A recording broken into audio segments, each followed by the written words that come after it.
Our next speaker, brothers and sisters, is the first of our international speakers. He travelled from a different country to be with us today. Ustad Ali Hammuda, he's come all the way from Cardiff in Wales to be with us. Yes, it is a different country. Our first international speaker in every respect of the term.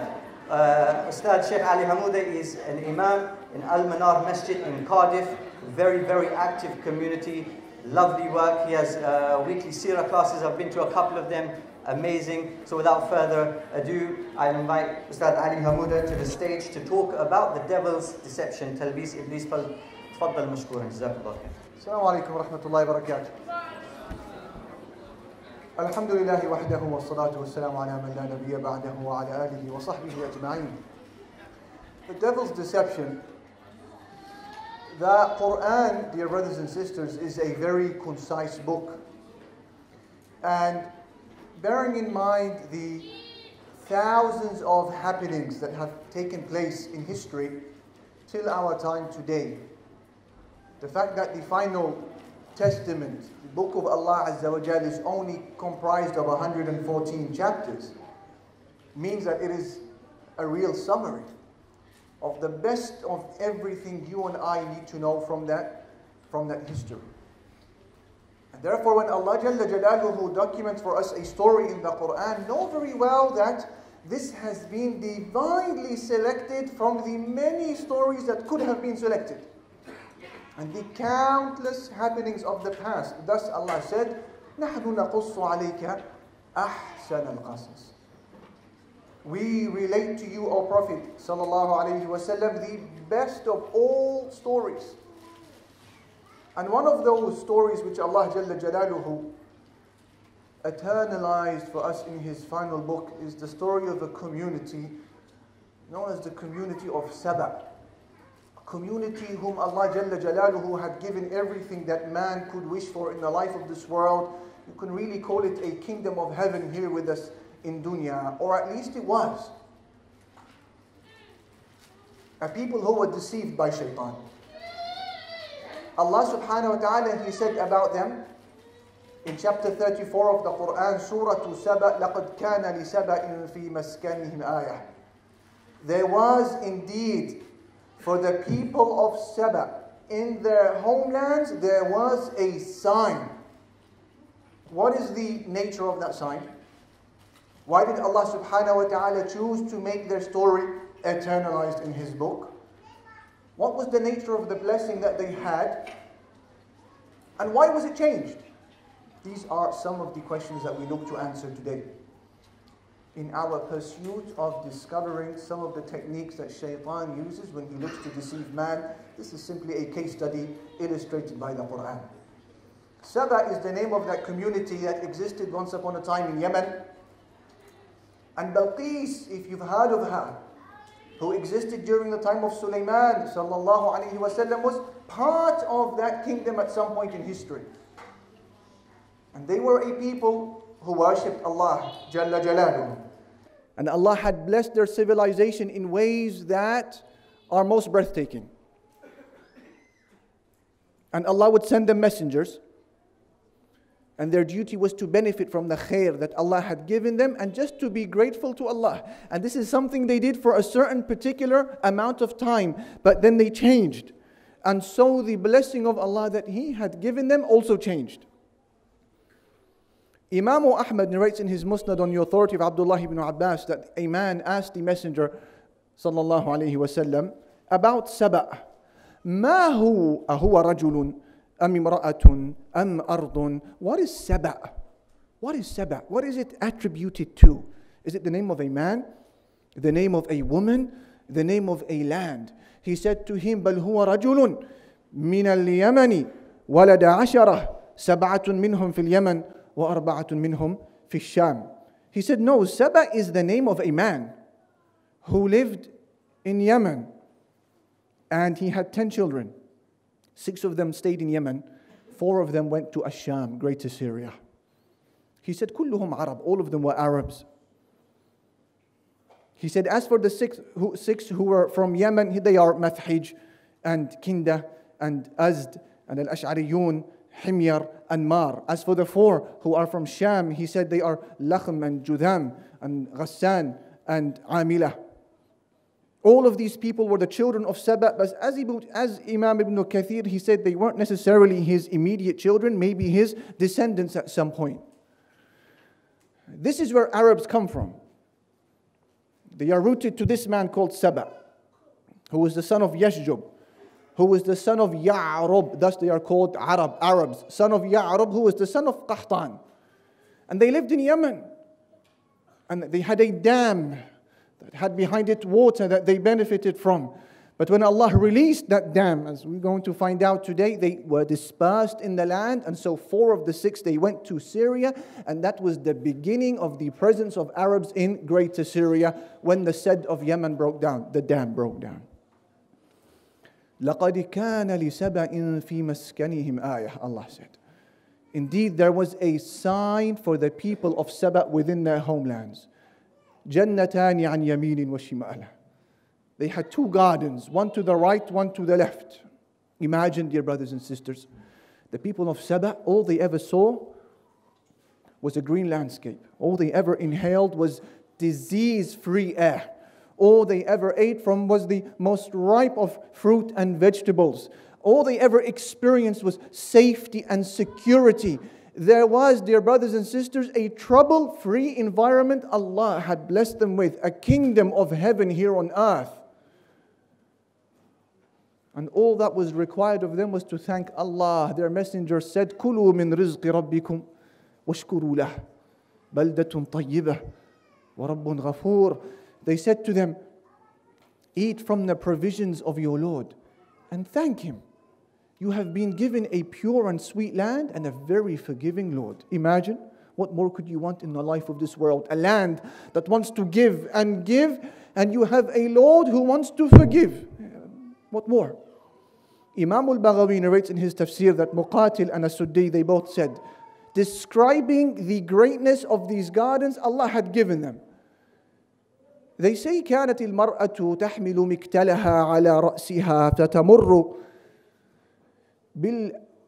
بالحديقة فيسقط في مكتلها من الثمار والفواكه ما الله به عليم فيمتلئ من غير أن تمس بيدها شيئا. He said, a woman would pass through these gardens of Saba, and she would carry a basket on her head. He said, and the fruits would fall off the trees by themselves. And by the time she walks out from the other side of the garden, that basket would have become filled with ripe fruit without her needing to extend her hand and pull down any fruit by herself. So ripe were the fruits that they simply couldn't wait to be picked. This is what Allah had given them. But however, dear brothers and sisters, they began to change. They got a little bit comfortable with Allah had given them, and they began to challenge their messengers. The worship of Allah became the worship of the sun, and they got, in short, bored, tired with the favors of their Lord upon them. So Allah said, فَأَعْرَضُوا. They turned away. So what was the outcome? فَأَرْسَلْنَا عَلَيْهِمْ سَيْلَ الْعَرِمِ. We sent upon them the dam.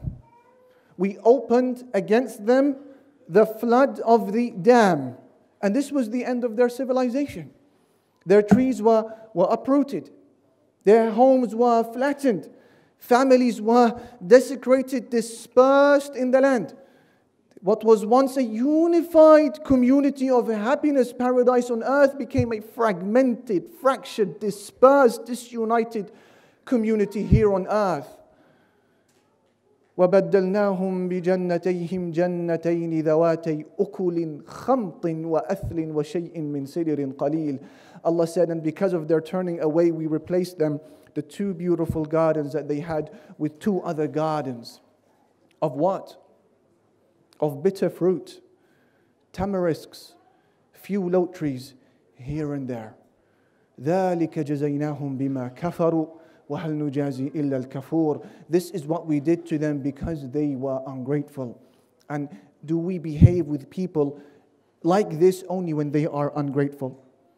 And then Allah subhanahu wa ta'ala, in these ayat goes on to tell us yet another favor that He had given the people of Saba before the destruction, before the opening of the dam. He said, وَجَعَلْنَا بَيْنَهُمْ وَبَيْنَ الْقُرَى الَّتِي بَارَكْنَا فِيهَا قُرًى ظَاهِرَةً. We had placed between the people of Saba in Yemen and the blessed land, Asham, clear cities, visible cities along the way. What does that mean? The people of Saba in Yemen, they had business routes from Asham and back. But what else did they have? They had pit stops along the way. But these weren't like restrooms or service stations like on the M4 and the M5, or you get a Costa and a burger. No, they had cities. These were their rest places. So that means that when they would leave their homes from Yemen to get to Asham to trade, they never needed to take with them any luggage at all. Just walk out the house. Where are you going? Corner shop. No, I'm just going to Yemen. I'm just going to Asham. They would enter one city, rest, eat, drink, move, enter another city, eat, drink, rest, and then move, all for free till they get to Yemen, Asham, and then back to Yemen. You may be asking, what about navigation? How did they know their way? Allah said, we took care of that as well. وَقَدَّرْنَا فِيهَا السَّيْرِ. We determined the distances between those cities. What about safety, you may say? Should they travel by day or not by night? Allah said that was also taken care of. سِيرُوا فِيهَا لَيَالِيَ وَأَيَّامًا آمِنِينَ. Allah said, travel within it during the day, during the night, and you will be in a complete state of security. But they got tired with the favors of Allah, so they made a very strange dua that when you hear it, you will say, how? فَقَالُوا رَبَّنَا بَاعِدْ بَيْنَ أَسْفَارِنَا. They said, oh our Lord, we ask you to make the distances in our journey very long. A'udhu billah, Allah said, وَظَلَمُوا أَنفُسَهُمْ. They wronged themselves with that type of dua. In other words, oh Allah, life is too easy. We want to pack luggage like everyone else when we travel. We want to experience the heat of the sun. We want deserts. We want an arid environment. We want thirst. We want hunger. It's too easy, Ya Rab. We want the fatigue of life as well. Oh Allah, please make the distances of our travel very far. You may think to yourself, what type of maniac psycho would make this type of dua against himself, herself?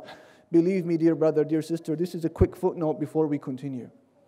If you look around you, you will realize that many Muslims are making this exact same dua, but through their behavior almost on a daily basis. How? Consider the situation of a brother or a sister whom Allah Jalla Jalaluhu had provided them with a righteous spouse, dutiful to Allah, dutiful to you, dutiful to your children.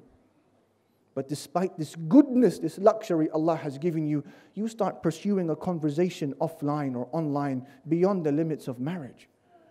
What do you call this? We call this an individual who has got bored with the favor of Allah.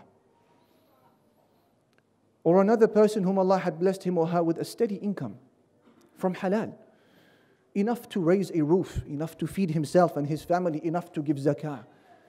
But then he decides out of the blue to open up maybe a shisha lounge or a club or a business run on alcohol or interest.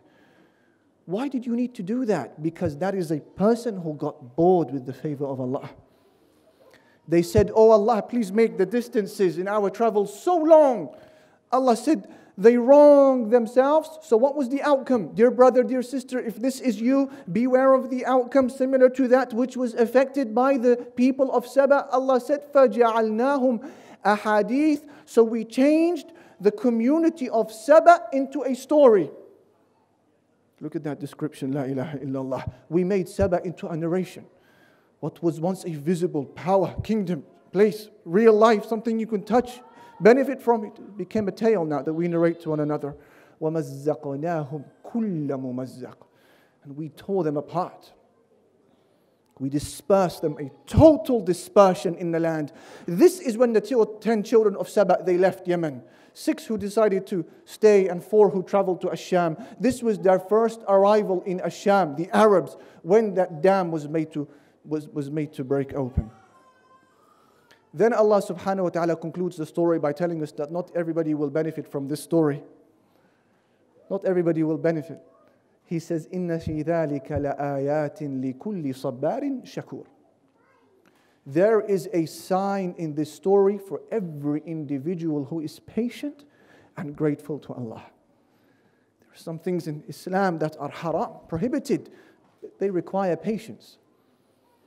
And other places where Allah has given us space to enjoy that requires gratitude. These are the people who will benefit from the story of Saba. These are the people who will weep when they hear this story. These are the people who will consider how to reform their financial transactions, their secret relationships, their outward behavior when they hear the story of Saba.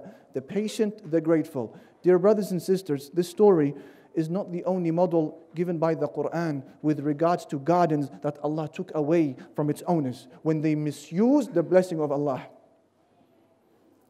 In the Quran, there are at least 3 stories, or 4. One story that speaks of the man who had 1 garden.